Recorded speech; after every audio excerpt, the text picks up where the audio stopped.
नमस्कार. नमस्कार. खूप स्वागत आहे या पॉडकास्ट मध्ये. खूप खूप धन्यवाद इथे बोलवल्याबद्दल. Your welcome.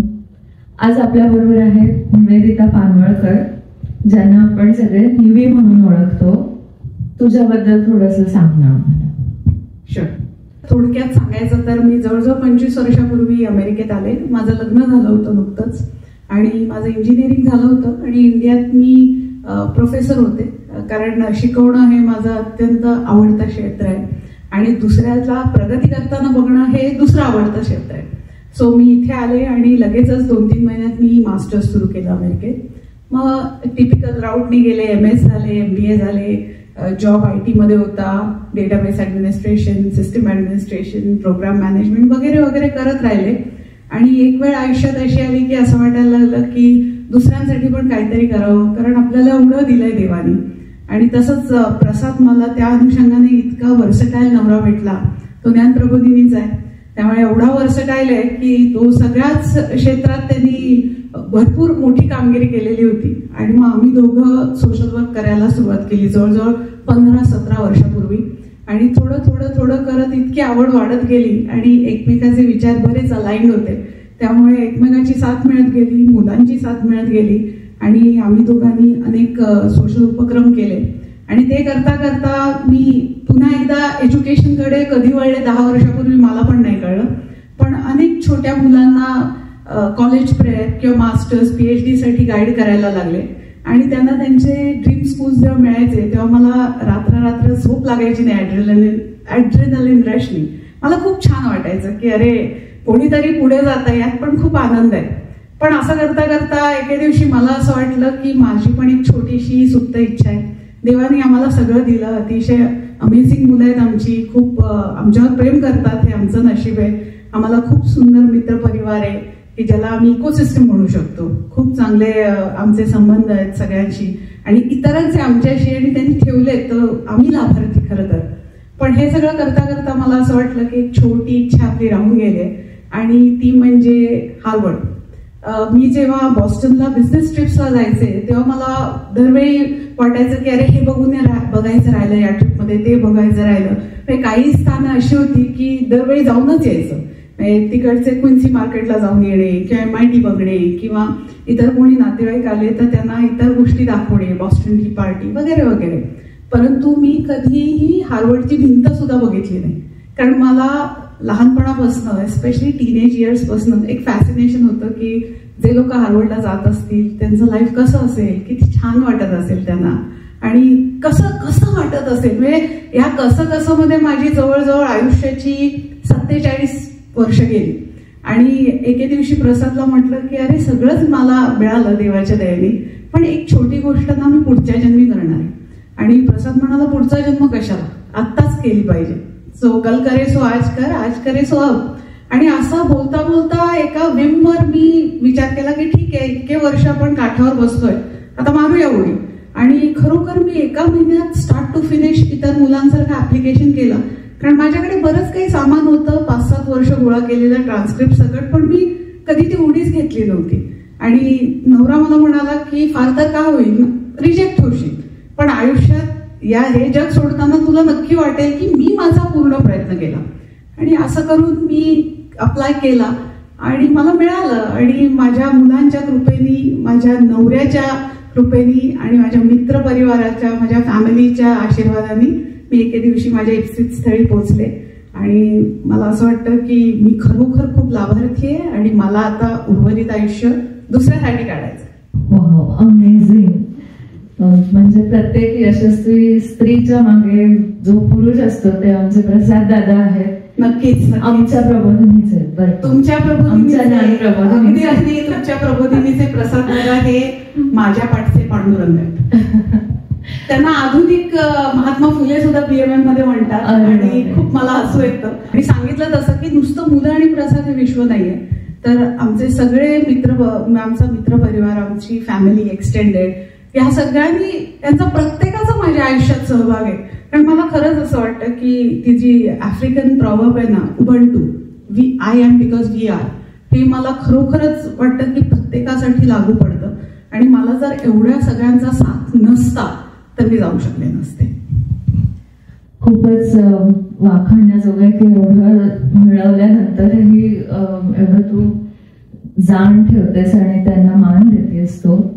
आणि आता म्हणजे तू प्रसाद दादांची सावित्री हो घातलेली आहेस, झालेलीच आहेस असं म्हणायला हरकत नाही मला वाटतं. खूप धन्यवाद. मला it's an honour to be his Savitri. पण खरंच सांगते, मी जेव्हा बॉस्टनला होते तेव्हा अनेक मैत्रिणींनी मला फोन करून, आता हा शब्द इथे वापरावा पॉडकास्टमध्ये की नाही माहित नाही, पण जिवंत ठेवणं, म्हणजे नुसतं जगणं आणि जिवंतपणे जगण्यात खूप फरक आहे. माझ्या मैत्रिणी सतत मला विचारायच्या की तू कशी आहेस, कसं चाललंय, तुला अभ्यास कसा झेपतोय, तू त्रास तर होत नाही ना, असं होत नाही ना, तसं होत नाही. काही जणी तिथे आल्या, काही जणी राहिल्या. नाही, ह्यापेक्षा अजून आयुष्यात काय पाहिजे. माझी नणंद आली, ती पण राहिली माझ्याबरोबर, माझी भाची. सो मला असं वाटतं की माणूस जेव्हा प्रेमाने वेढलेला असतो ना आणि दुसऱ्याचं प्रेम मिळतं तेव्हा कळतच नाही की कुठलीही गोष्ट कशी पार होऊन जाते हे खरंच कळत नाही पटकन. सो मला ते सगळं अनुभवायला मिळालं. आणि माझी एक सुप्त इच्छा होती की मला अमेरिकेत शिकताना मला एकदा एकटं राहायचं होतं, पण ते इतकं अंगाशी येईल मला वाटलं नव्हतं. आणि मी एकटी राहिले, पण ते नकोसं वाटलं त्यावेळी, फॅमिली सोडून नकोसं वाटलं. तू जेव्हा सांगत होतीस तेव्हा मला एक गोष्ट महत्वाची वाटली की तू जे काम केलंस ते डॉक्युमेंटेड होतं आणि परत तुझे सगळे रिझल्ट आणि ते ट्रान्सक्रिप्ट तू जपून ठेवले होतेस. खरं तर माझ्याकडे ट्रान्सक्रिप्ट 25 वर्षापूर्वीचे होते आणि ते आउटडेट झाले. मी 5-6 वर्ष खूप जपून ठेवले, काढून नीट, आणि मी लॉकरमध्ये ठेवले की कधी काळी मी काहीतरी करेन.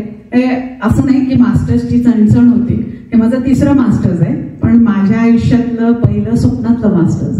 सो मी ते जपून ठेवलं होतं आणि मी म्हटलं मी काय कधीही करू शकते, फक्त मला डिसिजन करायचं आहे. पण ते इतकं सोपं नव्हतं. जेव्हा मला कळलं की ट्रान्सक्रिप्ट आता नवीन पद्धतीने लागतात, कारण माझ्या वेळी ऑनलाईन नव्हतं किंवा डिजिटल एज नव्हतं, तर मला माझ्या शाळेने खूप मदत केली इंडियामध्ये. माझ्या शाळेतनं एक व्यक्ती ते खास शिवाजी युनिव्हर्सिटीत गेले, 1 महिना त्यांनी तिथे लग्गा लावला आणि माझे ट्रान्सक्रिप्ट ऑनलाईन त्यांनी मला काढून दिले, प्लस प्रिंटआउट्स काढून दिले. सगळे डॉक्युमेंट्स अमेरिकेत फेडेक्सनी पाठवले माझ्या शाळेने. माझ्या शाळेने पण माझ्यासाठी खूप केलं आणि खरंच आय एम एक्स्ट्रीमली ग्रेटफुल. आणि तशी माझी ही सुरुवात झाली. शिवाजी युनिव्हर्सिटी म्हणजे कोल्हापूर का? हो. सही. आणि शाळा? माझी शाळा कोल्हापूरजवळ जयसिंगपूर होती, कारण त्या काळात आईवडिलांची बदली व्हायची सतत आणि तेव्हा घराजवळची शाळा म्हणजे जयसिंगपूरला होती, म्हणून मी तिकडनं. पण विलक्षण आहे ना तुझा प्रवास खरंच. आणि माणसं तू सतत जोडतेच असं मला वाटतं. एवढी तुझ्यासाठी प्रेमाने आणि धडपड करतायत. हा त्यांचा चांगुलपणा, मोठेपणा आहेच, परंतु तू एवढ्या प्रेमाने जोडलीस माणसं, हेही महत्वाचं. नव्या पिढीला एस्पेशली मला वाटतं याच्यापासून धडा घ्यावा. ते म्हणतात की आम्ही का भेटायचं, का आम्ही ओळखत नाही त्यांना, पण हे कारण आहे याच्यासाठी भेटायचं की काहीच नाही तर मदत करतात नंतर, एवढ्यासाठी तरी भेटावं, नव्या ओळखी कराव्यात, माणसं जोडत जावीत. तू जेव्हा सुरुवात केली होतीस तुझ्या शिक्षणाला तेव्हा तुला असं कधी वाटलं होतं का की तुला हार्वर्डमध्ये एक दिवशी ऍडमिशनच नाही तर डिग्री मिळेल? कधीच नाही. म्हणजे हे दिवा स्वप्न सुद्धा होऊ शकत नाही. मला कधीच वाटलं नव्हतं. आणि मी खूप जणांचं जेव्हा वाचायचे आत्मचरित्र किंवा इतर गोष्टी त्यांच्याबद्दलच्या, आणि ते जर हार्वर्डचे असतील तर मला दरवेळी वाटायचं की कसं वाटत असेल ना, कसं वाटत असेल ह्या पलीकडे मी कधी गेलेच नाही. मला हे सांगते काय, that is the right word, की दिवा स्वप्न सुद्धा माझ्या डोक्यात हे नव्हतं. आणि जेव्हा मी आले, मी इतर मुलांना जेव्हा मदत केली आणि ते जेव्हा त्यांच्या इप्सित स्थळी जायला लागले, त्याच्या काही वर्षानंतर माझ्या मनात आलं एक धाडसी प्रयत्न की आपण पण काहीतरी असं करून बघावं. म्हणजे खरं तर त्यावेळी मी प्रसादला या शब्दात सांगितलं की प्रसाद, इतकं काही आपण जबाबदाऱ्या केल्या आणि करतो, एक मला ना कांड करायचंय. आणि तो म्हणाला बापरे कुठलं? तर मी म्हटलं अरे मला ना स्वतःबद्दल असं काहीतरी एकदम रॅडिकल चेंज करायचंय आणि मला खरंच हे करून बघायचंय. आणि तेव्हा त्याने सांगितलं की नाही आत्ताच कर आणि हीच वेळ आहे, तर मुलांचं पण तुला साथ आहे, माझा पण आहे, आणि तू बिंदास जा. आणि जेव्हा मला ऍप्लिकेशन म्हणजे जेव्हा माझं आलं ऍडमिट, मला 1 महिना आधी आलं इतरांच्या, आणि मला हार्वर्डसाठी कधी इंटरव्ह्यू पण आला नाही. मला इतकं इतकं रडू आलेलं की सगळ्यांना इंटरव्ह्यू येत आहेत आणि मला का नाही आला, आणि मी खूप रडलेले, म्हणजे मला मायग्रेन होईस तर मी रडलेले 2 दिवस. आणि मग त्यानंतर एके दिवशी त्याच्या पुढच्या 2-3 दिवसात मला एक ईमेल आला आणि मला सांगण्यात आलं की 800 शब्दात फक्त सांग की फक्त हार्वर्डच का. कारण मी एकाच युनिव्हर्सिटीला अप्लाय केलं, मी कुठेच अप्लाय नाही केलं, हे माझं स्वप्न होतं आणि म्हणून मी तिथे अप्लाय केला. आणि मी 800 शब्दात लिहून पाठवलं की का मला हे हवंय. आणि त्याच्या काही दिवसातच मला ऍडमिशन आली आणि ती IVDच्या 1 महिना आधी होती. सो आता अजून एखादा काय मागणार. सो आता मला वाटतंय की जबाबदारी वाढली माझी. आता मला हे सगळं जे काही मिळालंय ते मला आता परत द्यायची वेळ आली आहे. निश्चितच माझी खात्री आहे तू 10 पट देशील भरभरून. अरे असंच व्हावं. मला वाटतं इथे शिकण्याजोगं किंवा तुझ्या गोष्टीतनं मला काय जाणवते विलक्षण गोष्ट ती ही की खूपदा यंग मुलींना, यंग मदर्स ज्या असतात त्यांना असं वाटतं की आत्ता केलं नाही तर नंतर आपल्याला कधीच मिळणार नाही संधी. तर तसा फोमो येऊ देऊ नये. निवीचं उदाहरण आहे की नंतरही मिळतील संधी, येतील आणि धैर्य से कामले म्हणतात तसं धीरज रखो. तर जर तुमचा नवरा, मुलं, मित्रमंडळी, फॅमिली तुमच्या पाठीशी उभी असतील ना तर माझ्या इतका लेट खरंच करू नका. कारण कशासाठी, म्हणजे प्रसादनी जे वाक्य मला सांगितलं ते मी तुम्हाला सांगते की कल करे सो आज कर, आज करे सो अब. जर तुम्हाला साथ आहे आणि हिंमत आहे आणि धमक आहे तुमच्या मनगटात तर कशासाठी थांबायचं. कारण एनिवे कधीतरी करणार आहे, माईट ॲज वेल आजच करून टाका. कारण त्या म्हणजे मी म्हटलं तसं त्या ॲड्रेनालिन रशमध्ये होऊन जातं आणि माणूस प्रवाहाविरुद्ध जातोय असं वाटतच नाही आणि गोष्टी सुरळीत पार पडतात. त्यामुळे माझ्यासारखं खरं तर लेट करू नका. तुम्हाला जर आधी संधी मिळाली तर संधीचं सोनं करा.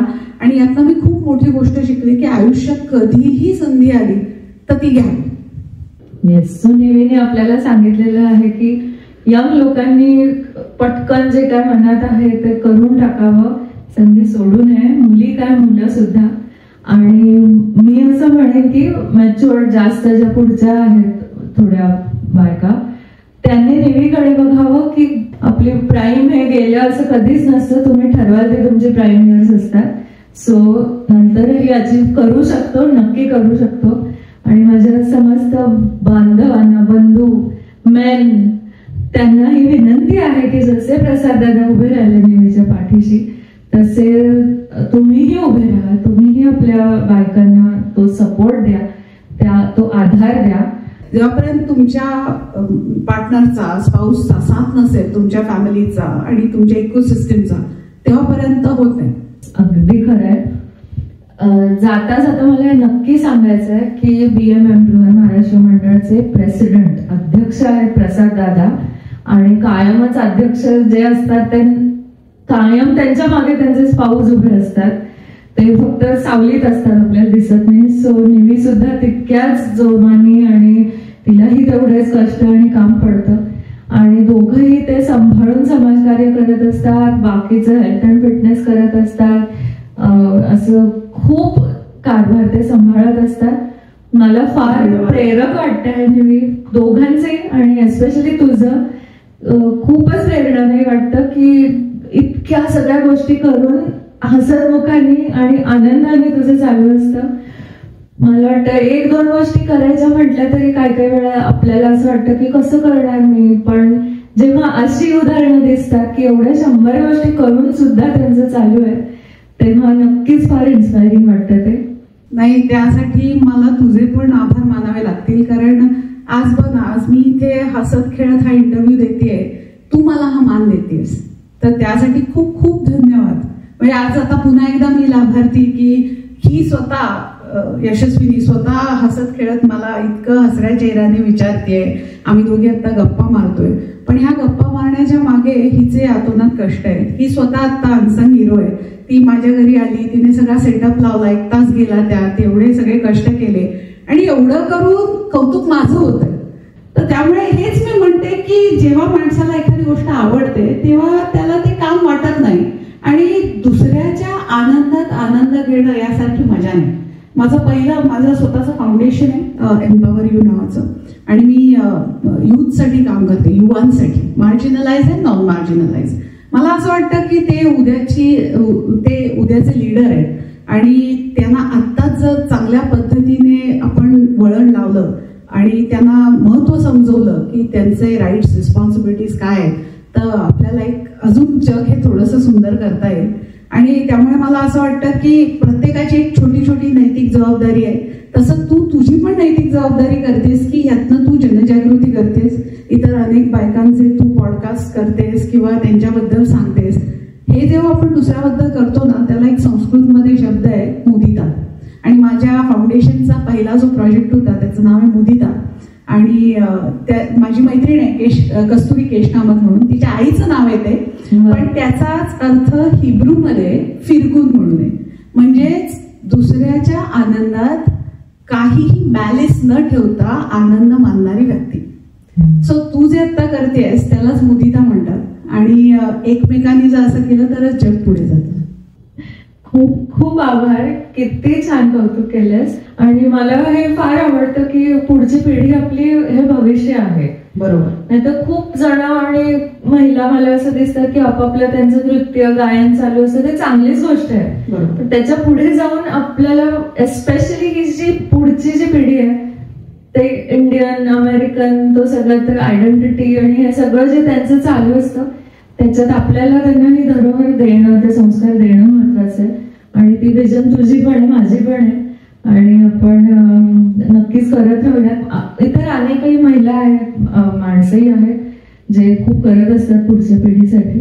मुख्य म्हणजे ना नुसतं विजन देणंही नाही. मला असं वाटतं की कुठलाही लीडर जो असतो किंवा तुम्ही जेव्हा 4 गोष्टी करता किंवा एखादा इनिशिएटिव्ह करता किंवा एखादी गोष्ट नीट राबवता, ती नीट राबायला लागली की सस्टेनेबिलिटीचं काय. खरा लीडर तो आहे की जो इतरांना घडवतो. लीडरची 2 कामं असतात की बदल घडवणे आणि तो कायमस्वरूपी राहण्यासाठी इतरांना प्रवृत्त करून लीडर बनवणे. तुम्ही एखादा इनिशिएटिव्ह केलात आणि म्हणालात की आता मी माझ्याजवळच ठेवेन. माझा PMM मध्ये इनिशिएटिव्ह आहे पालक पालक. मला असं अजिबात वाटत नाही की तो फक्त माझ्याजवळच राहावा, किंवा मला असं पण वाटत नाही की त्याचं फक्त ऑस्टिन हे केंद्र असावं. नमस्कार, आज आप ऑस्टिन का बालक पालक केंद्र देख रहे हैं. मला अजिबात असं आवडणार नाही. त्यामुळे काही पॉडकास्ट मी रिजेक्ट केले माझ्या इनिशिएटिव्हचे, कारण मला सतत फक्त ऑस्टिन मधलीच मंडळी मिळायला लागली. जेव्हा तुम्ही म्हणता नॉर्थ अमेरिकेचं आहे तेव्हा नॉर्थ अमेरिका दाखवा ना. ऍटलिस्ट माझ्या मनात तर हे आलं पाहिजे की अरे त्यात विविधता आली पाहिजे ना. तसंच दुसरे लीडर्स पण घडले पाहिजे. सो तू जे आता म्हणतेस ना की ही जी जनजागृती आहे, बायका स्वतःसाठी करतात, अवश्य अगदी करावं. पण आपली मुलं आपल्याकडे लीडर म्हणून बघतात आणि त्यांना नकळत आपण केव्हा घडवू शकतो, जेव्हा आपण इतरांना घडवू शकतो. सो तू म्हणते ते अगदी बरोबर आहे. आपल्यावर खूप मोठी जबाबदारी आहे. आणि मला जाता जाता माझ्या नवऱ्याचाही उल्लेख करायला आवडेल. अगदी अवश्य. आणि मला ऐकायला आवडेल. संदीप लिमये, तोही ज्ञानप्रबोधिनीचाच आहे आणि COEPतनं ग्रॅज्युएट झालाय, IITतनं MTech केलंय. वा वा. आणि मायक्रोसॉफ्ट मध्ये आहे. तो तिकडे डिझाईन सेंटर मध्ये होता, इथे पण आहे. आणि असंच अतिशय सायलेंट सपोर्टर आहे तो. माझ्या घरी पण तसाच सायलेंट सपोर्टर नुसता नाहीये. तर मी दरवेळी स्टेजवरनं पण सांगते जेव्हा प्रोग्राम करते की स्वतः अतिशय स्वयंप्रेरित तर आहेच, पण सेलिब्रिटी असून बायकोच्या कौतुकात आनंद मानणारा नवरा म्हणजे प्रसाद पानवळकर. आणि खूप धन्यवाद सवंगडीच्या या मुलाखतीत भाग घेण्याबद्दल. नक्की. आणि सवंगडीला माझ्या खूप खूप शुभेच्छा. तुमचे पॉडकास्ट असेच दिवसेंदिवस वाढावे आणि त्याची मेंबरशिप, व्ह्युअरशिप, सबस्क्रायबरशिप पण वाढू दे. आणि तुम्ही असंच सुंदर काम करत राहा आणि आम्ही परत येऊ. थँक्यू. आणि व्हॉट अन अमेझिंग गेस्ट. म्हणजे खरोखरीच आय एम प्रिव्हिलेज्ड आणि मला खूप छान वाटतंय. नाही अगदी म्हणजे खरी मनापासून from the bottom of my heart I am blessed to have such educated and motivated guest. It's my honour. सगळ्यांना नवरात्रीच्या खूप खूप शुभेच्छा. असं नाहीये की आपल्यातली आदिशक्ती फक्त बायकांच्यात आहे. आपण मनुष्य आणि प्रत्येकात ती स्वयंप्रकाशित शक्ती आहे. तर तुम्हाला सर्वांना नवरात्रीच्या शुभेच्छा तर आहेच, पण तुम्ही जे काही मनात तुमचे मनसुबे असतील, जे काही इच्छा असतील, aspirations, my very best to you. Good luck with everything. Sky is the limit. Please go for it. Thank you. Super honoured.